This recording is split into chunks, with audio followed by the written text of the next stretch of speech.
এটা হচ্ছে ইভিডেন S9 ultra, যার প্রাইস 59 USD আর বাংলাদেশে 6000 টাকা, যা কিনতে পাবেন ইজি গ্যাজেটসে।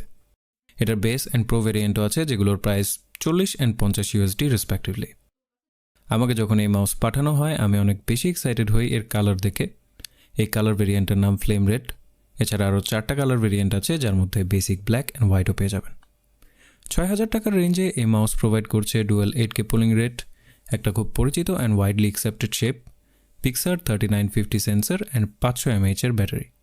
গত 1 মাস ধরে এই মাউস ইউজ করছি ডেইলি ড্রাইভার হিসেবে, and this is the review of Eviden S9 ultra. আসসালামু আলাইকুম, কেমন আছেন সবাই? ইভিডেন ব্র্যান্ড হিসেবে নিজের রেপুটেশন গ্রোথের প্রাইমারি লেভেলে আছে, অ্যান্ড তাদের এই মাউস এই কোয়েস্টে পজিটিভ মার্ক হতে পারে, because from the unboxing to performance I was আটারলি satisfied with it if I sum up my experience. বক্সে মাউসটা পাবেন, সাথে পাবেন আরও কিছু অ্যাক্সেসরিজ। আনবক্সিং এক্সপিরিয়েন্স প্রাইস হিসেবে আমার ভালো লেগেছে। এই মাউস হাতে নিয়ে প্রথমে যেটা চোখে পড়ে তা হচ্ছে এর কালার। ফ্লেম রেডটা অনেকটা মেটালিক রেড দেখতে, খুব সুন্দর ফিনিশ, কোথাও কোনো ইমপারফেকশন নাই। উপরে ন্যানো কোটিং খুব আহামরি গ্রিপি না, প্রোভাইডেড গ্রিপ টেপগুলো লাগিয়ে নিতে হবে খুব সোয়েটি হাত হলে। কালার ছাড়া আরও যেটা চোখে পড়ে সেটা হচ্ছে রেজার ভাইপার V3 Pro এর সাথে এর শেপের সিমিলারিটি। হুবহু একই shape, but good build and ফিনিশের কারণে এটাকে ভাইপারের চিপ ক্লোন মনে হয় না। ওয়েটের দিক থেকে কিছুটা ডিফারেন্স আছে। এই মাউসের ওয়েট অলমোস্ট 65 গ্রাম, যেটা একটু হেভি বলা যায় গেমিং মাউস হিসেবে। মাউস শেক করলে কোনো লুজ পার্টের সাউন্ড পাবেন না, উইচ ইজ নাইস। প্রাইস হিসেবে appearance and feel expectation exceed করেছে আমার। Weight balancing could have been better, back heavy অনেক। ওয়েট ব্যালেন্স করার জন্য আমি একটু পেছনে আমার থাম্ব আর পিঙ্কি প্লেস করি, যার কারণে বাটন ক্লিক করতে কিছুটা ডিসঅ্যাডভান্টেজ ফেস করতে হয়। সেম লেন্থ অ্যান্ড সিমিলার শেপের V2 Proতে এই প্রবলেম আমি ফেস করি নাই, বাট S9 আলট্রাতে ব্যাক হেভি হওয়ার কারণে কিছুটা বেগ পেতে হয়েছে উইথ মাই স্মল হ্যান্ড।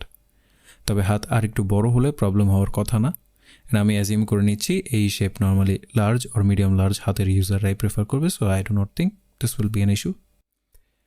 মাউসের ক্লিকারে Kailh white sword switch use করা হয়েছে, যেগুলোর life span up to 100 million clicks and weight 60 to 70 gram. একটু শার্প সাউন্ড করে with a slight ping. V2 Pro আছে আমার কাছে, পাশাপাশি ইউজ করেছিলাম দেখার জন্য how it stacks up. Switch কিছুটা হেভি লাগে স্প্যাম করার সময়। খুব minimal pre and post travel, and কোনো সাইড টু সাইড ওয়াবল নেই। Scroll wheel is very good. Scroll light, যেটা ভালো ব্যাপার, তবে আই উইশ স্টেপসগুলো আর একটু প্রোনাউন্সড হতো। Side buttons are also very good, perfect অ্যামাউন্টের প্রোট্রুশন অ্যান্ড ক্লিকও লাইট। লুজ কিছু নাই বাটনে, সাউন্ডও ক্রিস্প, সাউন্ড টেস্ট শুনে আসি।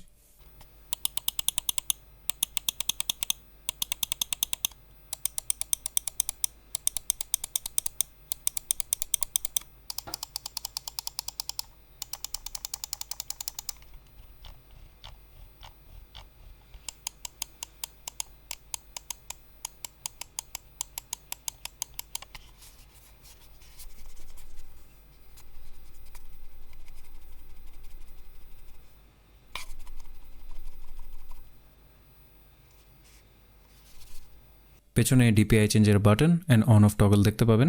এর স্টক PTFE ফিটগুলো ভালো না, dots recommended for better and consistent glide. এর ইন্টারনালসে আছে Pixar 3950 flagship sensor, and MCU হিসেবে আছে পিক্সার টেরি AR2862, যেটা সম্পর্কে খুব কম ইনফরমেশন ইন্টারনেটে আছে। Performance was quite satisfactory. এটা কনসিস্টেন্টভাবে 8K পুলিং রেট ধরে রাখতে পারে। ডুয়েল 8K কানেকশন হয়, ওয়ায়ার্ড অ্যান্ড ওয়্যারলেস দুইভাবেই 8K অ্যাক্সেস করতে পারবেন। 8Kতে এক্স কাউন্ট গ্রাফ কিছুটা স্ক্যাটার দেখতে পাবেন, বাট 4Kতে আরেকটু ইউনিফর্মভাবে ডেটা সেন্ড হয় thanks to its motion sync capability. Side by side Razer Viper V2 and S9 এর গ্রাফ দেখলে বোঝা যায় the motion sync implementation really works in this mouse. আমার অ্যাবসোলুট ফাস্টেস্ট সোয়াইপে আমি 4.5 মিটার পার সেকেন্ড স্পিডে mouse move করাতে পেরেছি, and it tracks just fine. So fast flick or সোয়াইপে ট্র্যাকিং লুজ করার কোনো পসিবিলিটি নাই।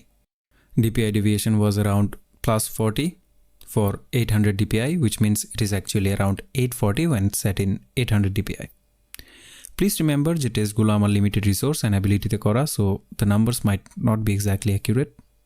S9 এর সফটওয়্যারটা অনেক সিম্পল, বেশ কিছু কাজের ফিচার পেয়ে যাবেন, like changing LOD, setting macros, motion sync, glass mode, যেটা বেসিক্যালি গ্লাস মাউস প্যাডের জন্য মাউসকে ইনহ্যান্স করে, রিম্যাপিং এটসেট্রা।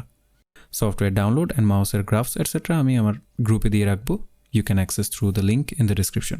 ব্যাটারি লাইফ দেখতে পারি না এখনও, because it still has not run out of charge and I haven't once charge rate. So needless to say it is pretty solid, but আমি mouse 8K-তে ইউজ করি না, mostly 1K or as high as 2K, and that's it. আমার 144 hertz মনিটরের জন্য এই polling rate more than enough. Gaming performance was very good. আমি কোনো আনইউজুয়াল বিহেভিয়ার পাই নাই এই মাউস থেকে। Micro adjustments, flicks, everything was good. আমার লেভেল অফ গেমিং অনুযায়ী ঠিকঠাকই পেয়েছি।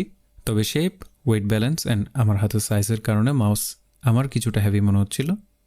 নর্মালি আমি স্টোরি বেসড গেম বেশি পছন্দ করি, তবে বিগত বেশ কিছুদিন ধরে আমি রেগুলার কিছু কম্পিটিটিভ শুটার খেলছি, trying to get better at it, but still take my review of gaming mice with a pinch of salt. Overall 6,000 টাকার রেঞ্জে এই মাউস আমার কাছে ভালো লেগেছে। লঞ্জিভিটি নিয়ে বলা টাফ, বাট কিউসি নিয়ে ইন ফিউচার কোনো ইস্যু না হলে I hope it will be a very good investment in gaming mouse. But definitely if you have smaller hands, please remember you might not have the best experience with it. But performance wise, it was flawless in my testing.